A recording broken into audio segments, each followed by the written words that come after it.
ప్రకృతిలో మనకు చాలా అంటే చాలా రకాలైన చెట్లు ఉంటాయి.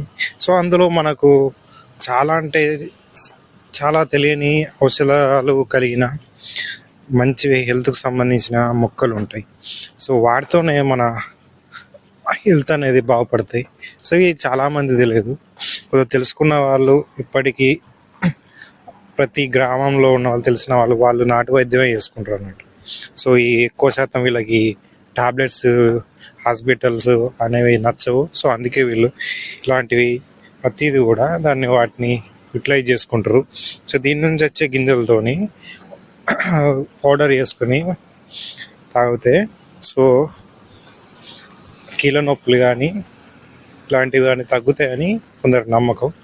సో ఇదేం చెట్టో చెప్పండి. సో ఇవి ఏంటంటే ఎండిన తర్వాత వీటి గింజలు ఉంటాయి కదా, వాటితో పౌడర్ వేసుకొని